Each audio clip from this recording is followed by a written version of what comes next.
What's up, family? This is your man, not your boy. You know, I want to share this video of an Arab from Dubai who kind of lays out really what I've been saying for the longest and millions of us been saying, how the continent is so rich, and because of poor leadership, it's in the condition that it's in. Check this video out. I'll be back. If you're comparing with Nigeria, listen to this. Nigeria has oil before than Dubai. It's a history. They are more rich than us. They have agriculture, they have mining, they have everything, you name it, they have it. Am I right or wrong? When you have a true leadership, which we have nothing, but we have everything because we have the right leadership. That's the only thing you need, a right leader for your country, not corruption. That's what brings your country at the top. You don't need anything. What do you think? You know, it's a tough pill to swallow. I've been to Dubai. I've been around the world. Countries who have rich resources, who have had strong leaderships, who look out for their people, make opportunities and give free education. There ought to be a law, an international law. But I know that there are these nations out here who would never adhere to a law when they're the ones who's robbing, scamming, and corrupting countries that they can just take from them. And so it's a national problem as well as an international problem. Somebody has to stand up. Somebody's going to have to fight. Somebody's got to take the chance to have the drive and the will to put their life aside.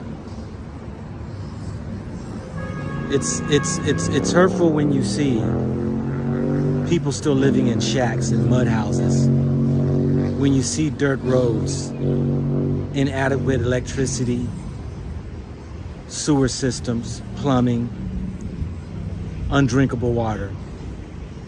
And while the rest of the world who are outside of the continent of Africa or outside the areas where black people live or outside where poor people live,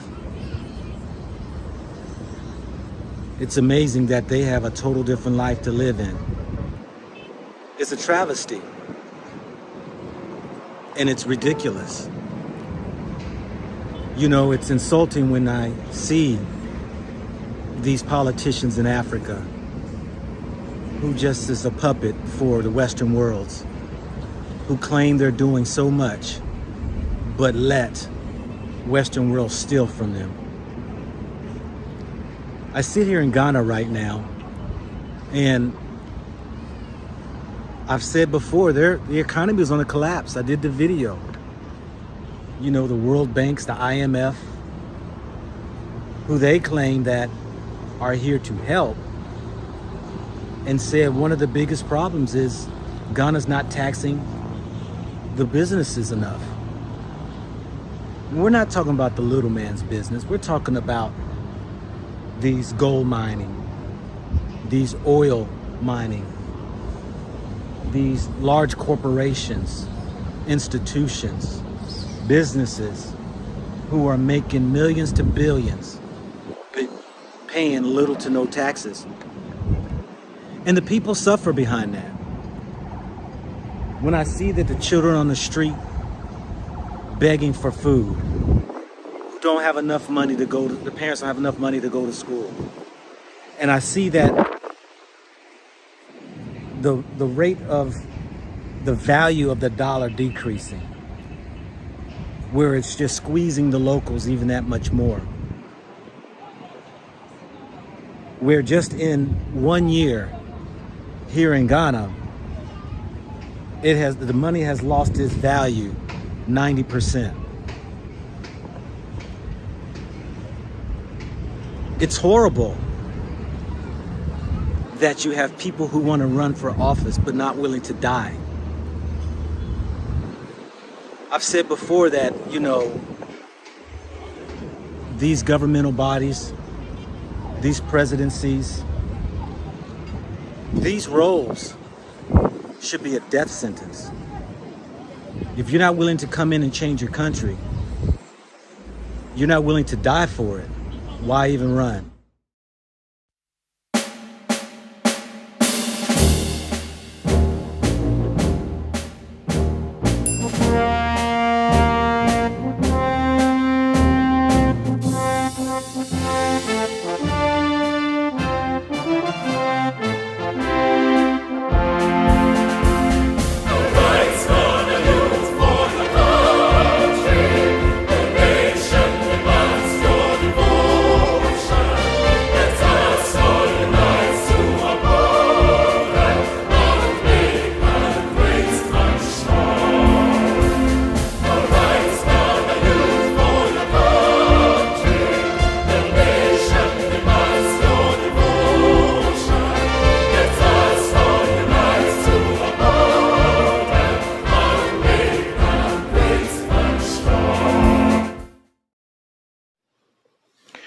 Remember to like this video, subscribe to the channel, and share it with your contacts. Thank you.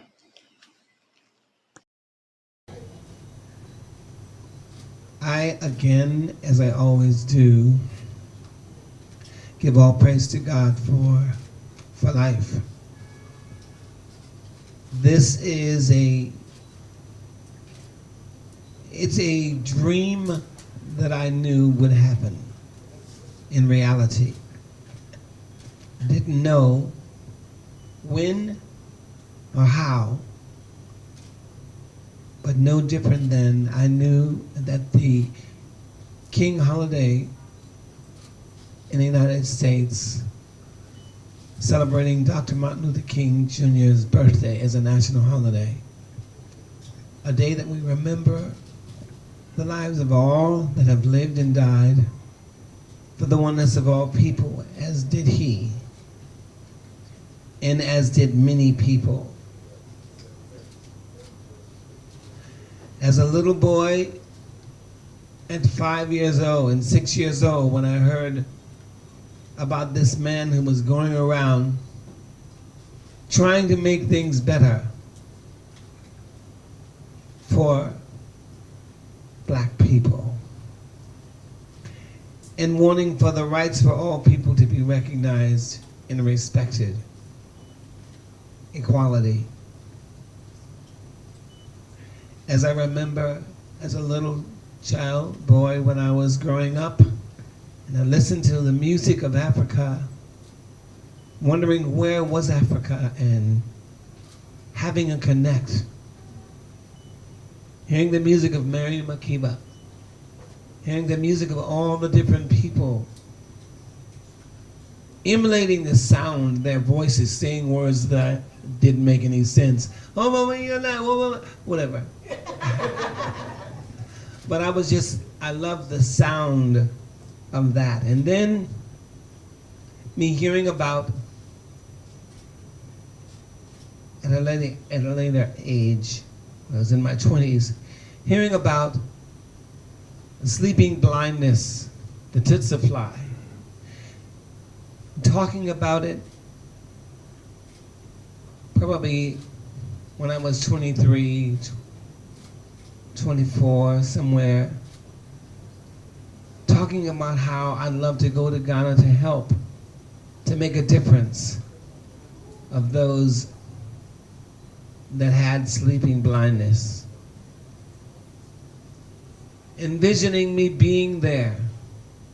And then in the 90s, amazingly coming to Ghana for the first time. And wow, it felt like home. It felt as if I had been there. It felt like I remember the essence of it, like I remember the essence of when I was born. That essence I felt again. It's like I knew the people. And so I just want to let you all know, no different than since the beginning of my life, I knew that Stevie Wonder was a vehicle that God gave me to use my spirit, Stephen Morris, to do things to make the world better. And so now that I am too a citizen of this country, my goal is to bring people together. In a time where there is division all over the world, I'm believing that the call is for us all to come together, to give voice to the voiceless, to give peace in those places where there is war, where children are dying, where mothers and children are starving to death.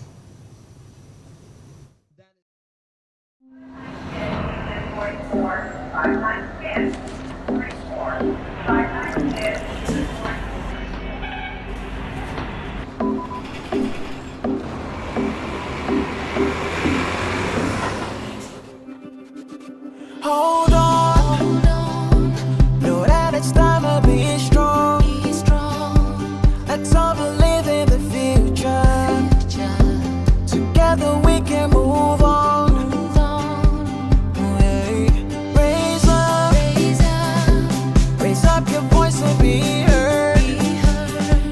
Calling every generation, all over together. Turn it up, win or lose, no backing down. We refuse, we take it over. Sing with me, this is the future. Oh, I believe in Africa. I believe in Africa. I believe in all of us. I believe in Africa. I believe in Africa. I believe in all of us. Yanara yasasini, atangano atangara, wadenche moshipona.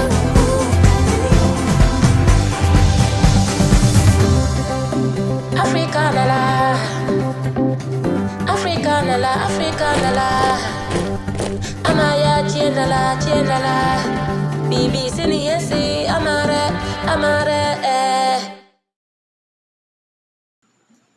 Welcome again, brothers and sisters, to another episode of the Black Economic Network channel.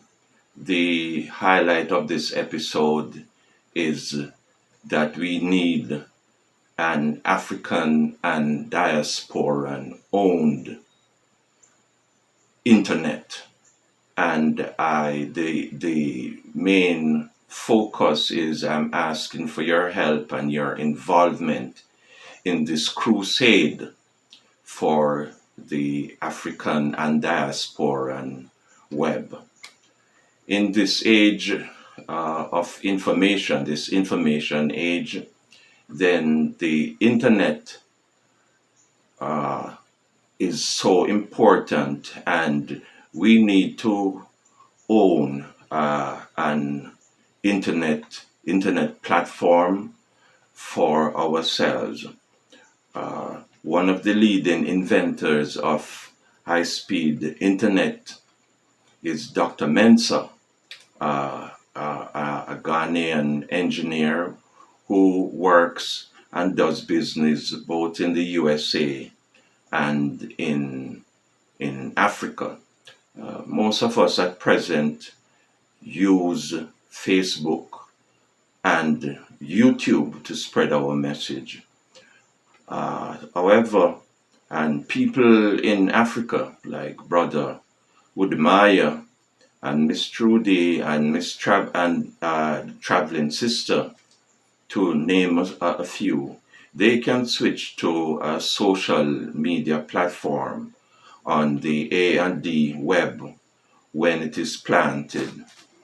There are other people in many countries in the diaspora who are in a similar situation in the Caribbean and in the Americas. But these companies are all owned by people of other races who can cut us off if the message that we are spreading, it is getting too serious and they don't like it, and they can either cut us off completely or selectively. And it is up to us we need to have our own internet information, means of spreading information. And I will just mention that the invention of the printing press was a major thing in the industrial revolution that played a major role in the abolition of slavery. Of course, the struggle of African people, African slaves, and their cousins, brothers and sisters and cousins from the other race who supported their fight for freedom. They helped a lot, but the main thing was the struggle of the people, the rebellion and the fighting of the African people. And they got help from their cousins in the other races. And the printing press, the information, starting with just pamphlets, played a major role. Today, information is still important, even more important. This is the information age, and we need to have our own internet platform, and on that we can have the social media platforms and websites and so on. We need to have at least one, starting small, like growing a mango tree. We plant the seed and it grows over time, gets bigger and bigger, and that is crucial and so important.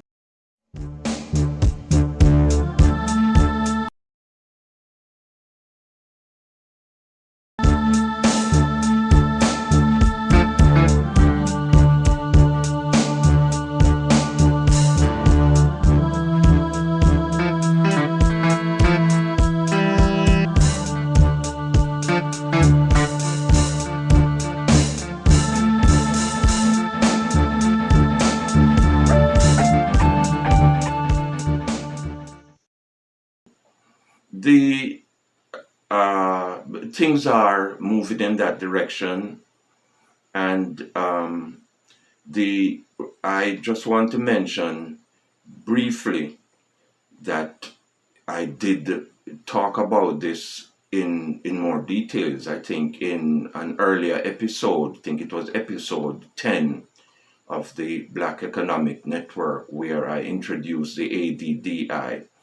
I think the ADDI is the most suitable umbrella organization under which we can develop this internet. And it already has a sector to deal with. ADDI already has a sector. ADDI, the African and Diaspora and Development Institute, already has a sector that deals with information and technology. And we need to cooperate. Instead of trying to start our own organizations, we cooperate with organizations that are already established and are spreading Pan-Africanism and also the improvement of the African race wherever we are. We need to join these organizations or work with them, cooperate with them instead of trying to form new separate organizations. Drop our egos and individualism and be more cooperative. I will, in future episodes I will go into more details on my suggestions and alternatives about how we can plant and grow this internet and internet owned and operated mainly by Africans and diasporans. I will go into how we can finance it into more details. Honorable Marcus Garvey showed us the way, putting our small contributions together, our limited resources, pooling our limited resources to finance and to build things more. And more recently, President Obama showed us in his campaign for president, of his successful campaign to become the first African president of the United States of America. He did small contribution, millions of Africans and their cousins from the other races who supported President Obama put their small contributions together to make him successful as the first African president of the United States.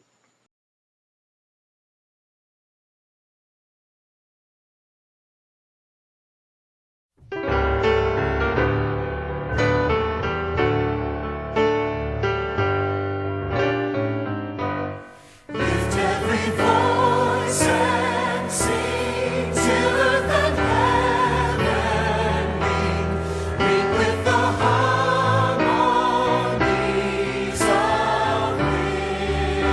liberty.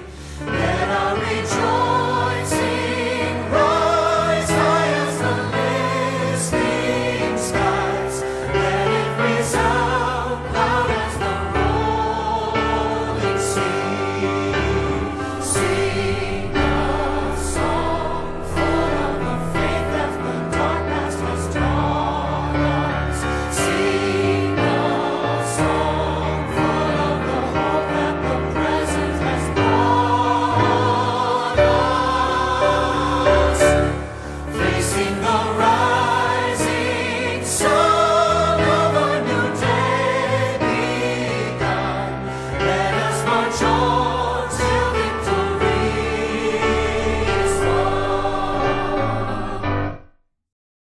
Just a day before the anniversary of when Russia invaded Ukraine, President Biden made a surprise trip to Kyiv, Ukraine, to show solidarity for the Ukrainian people because they are still in a full-fledged war with Russia. And he also decided to do this. Check it out.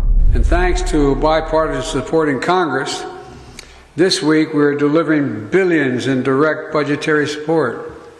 Billions in direct budgetary support, which the government can put to use immediately. Yes, you heard him say by bipartisan support.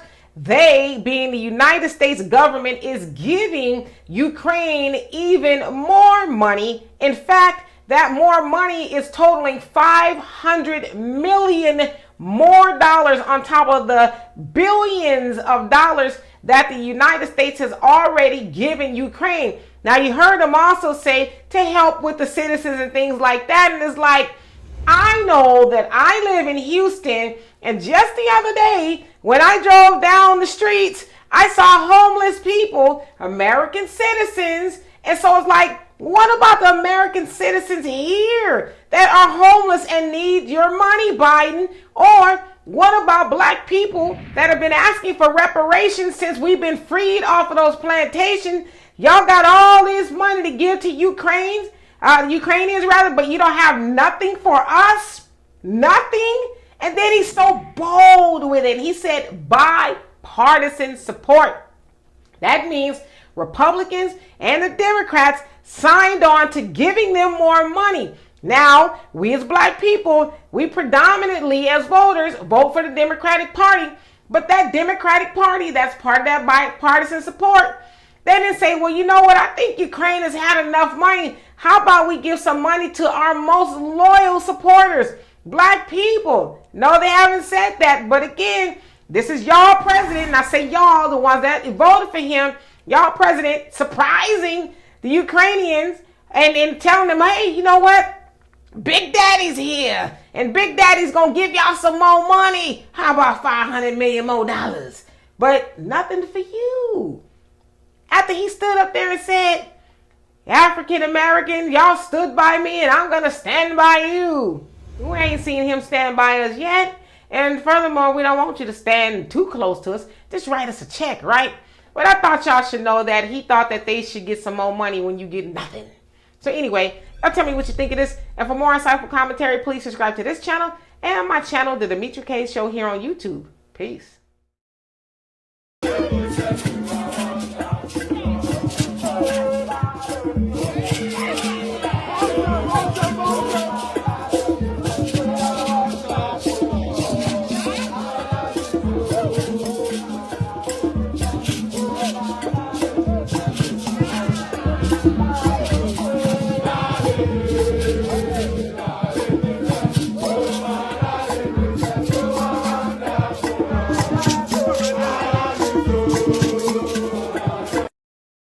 Ibrahim Traore, you have an amazing team. Wow, it is finally happened. Dr. Arikana Chombolekwao and ADDI delegation meet with the president of Burkina Faso in Ouagadougou. And this is what Dr. Arikana Chombolekwao said. I would like to say thank you so much to the great and wonderful people of Burkina Faso. We are here to show our support to the great nation, the great republic of Burkina Faso, for the work that you all have done, the suffering that you have been through to fight for your freedom. That you have done, and I would like to say, on behalf of the African diaspora from all over the world, congratulations for the job well done. Congratulations for the mission having been accomplished. So we are here because we have been working with your amazing embassy in Washington, D.C. I must start by wanting to thank them for the work that they have done. Honestly, if I may address President Ibrahim Traore, you have an amazing team in Washington, D.C. Burkina Faso is well represented. I must honestly start by saying many of us were being called and being cautioned, are you sure you want to go to Burkina Faso? And I can tell you, the more they called us, the more they warned us about going to Burkina Faso, the more determined we were to come to Burkina Faso. Because what other country in Africa has done, what has been done in Burkina Faso, what has been done in Niger, what has been done in Mali. This is the new Africa. This is the revolution Africa has needed. And you guys have picked up where Thomas Sankara left. Yes. And you are showing us the way. Why on earth would we not come to support you? We want you to know that we feel you, that we hear you. We are here to support you, and we are all in, fired up and ready to go. Investment, yes ma'am. Entrepreneurship, yes ma'am. You name it, we are here to join hands with you to build the Burkina Faso we want, to build the Africa that we want. That's our mission, and that's why we're here.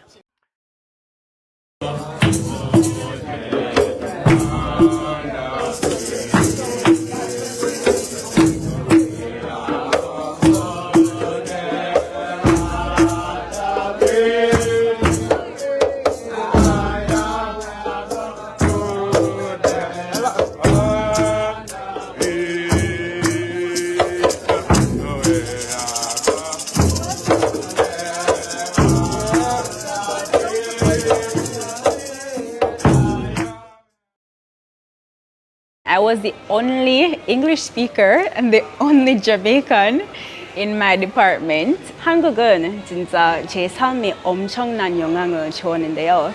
그리고 이 사업을 시작하는데도 진짜 영감을 많이 주었습니다. I thought you were gonna say something like, hello guys. Oh, you do actually speak Korean? Yeah, I do. As a young Jamaican lady running your own business, how easy is it or how difficult is it for you? What do you think? Starting a business in Jamaica is a very good idea. So spicy mango has dry pepper in it? Yes. Oh. I had to develop the process to make it into a product that is delicious. You want to make a delicious product at the end of the day.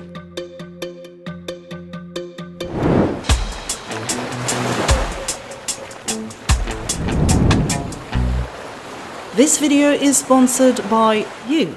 Thank you so much for the support. This is a product of Jamaica, the most delicious dried fruits I've ever tried. But that's not the best part of the story. The business owner is a young Jamaican lady who speaks fluent Korean, so of course I had to share this platform with her, and I hope you enjoy her story as much as I did. My name is Jarvian Johnson. I am from Spanish Town, St. Catherine in Jamaica. I am the owner and operator of Tropics 365. We produce dried fruit snacks such as mangoes. The company was started in 2021. That was actually right in the middle of COVID. And starting a business is something that I always wanted to do. Did you have an access to a lot of fruits, or why did you choose this particular thing? Jamaica produces a lot naturally. You can find a variety of fruits in abundance, and it is also a business opportunity that has not been explored in Jamaica. And I also realized that it is a common issue when people are traveling and they want to take, fruits for their family members or friends. They have to worry about how they're going to take it. And so, I thought it was a good idea to actually venture in this area as opposed to other areas. All the products that are produced by Tropics 365 are made here in Jamaica. I have a factory space with the equipment that are used to manufacture the products.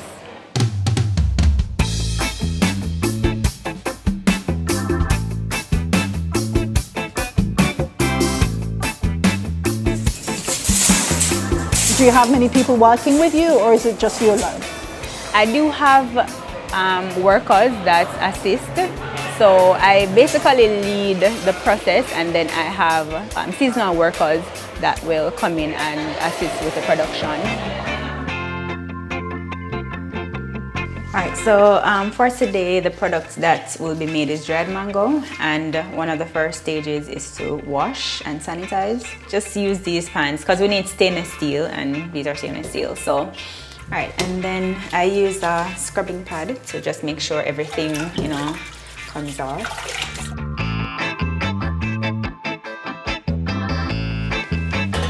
The thing is that the fruits are seasonal. You have different fruits, but you don't always have them in season. And then when they are in season, they grow so abundantly that a lot of times they go to waste. So it is a way of preserving the fruits, making them available when they're out of season, and then also reducing waste. Plus, it's a different taste. I got exposed to dried fruits when I lived in South Korea, so I studied there for 3 years. And I'm like, oh my gosh, this is, I remember that taste, and I thought about Jamaica because we have a lot of fruits here.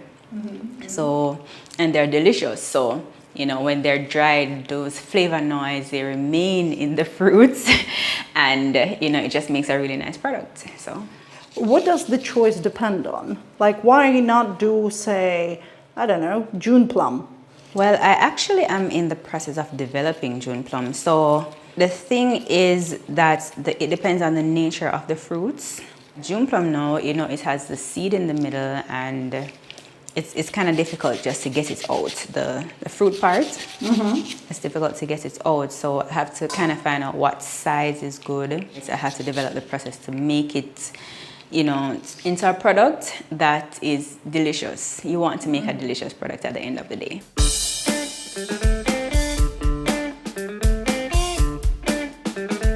This is mango salt and pepper. This is one of the products produced by Tropics 365.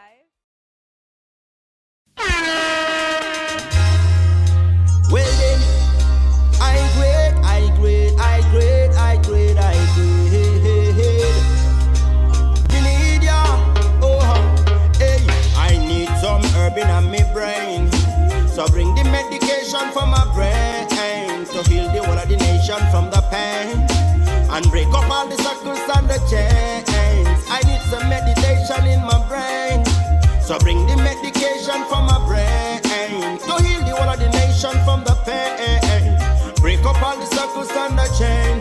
Hey, no, this could never be no man killer. Good for my head, so me call it as the man healer. When me ill, you know me never need a painkiller. It's quite exciting, me call it as the man chiller. Give me good man, so me no think illa. What a inspiration, fit on a sound killer. Fit the pagan, me spark it like a 9 miller. Fi fight the liquor and the coke, ganja and the pillar. That's why me need some herb in me brain. The major black movements that were mostly active in the struggle from the 1900s are the following. First, the Pan-African movement for black people to win political and economic independence in owning the resources and businesses in Africa and abroad where they live. 2, the black Muslim for black people to form a nation of Islam in the USA and win political and economic independence by becoming self-reliant and develop their own business. Number 3, the Black Power movement for black political and economic power. Number 4, the civil rights movement for economic rights. Number 5, the African liberation movement for black economic liberation.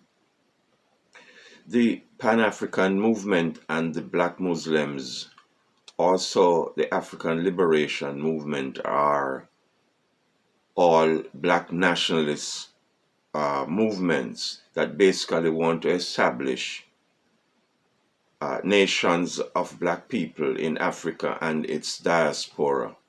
For example, the Nation of Islam is the first group of black Muslims. At the other end of the political spectrum is the civil rights movement, which is an integrationist movement that wants black people to be integrated into the USA with equal rights as white people. The Black Power movement is a hybrid of both the black nationalists and the integrationist movement because it has major elements of both in its principle and its practice.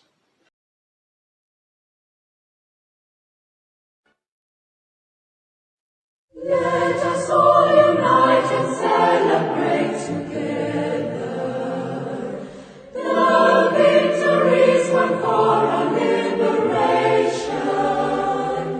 Let us dedicate ourselves to rise together to defend our liberty and unity. Remember to like this video, subscribe to the channel, and share it with your contacts. Thank you.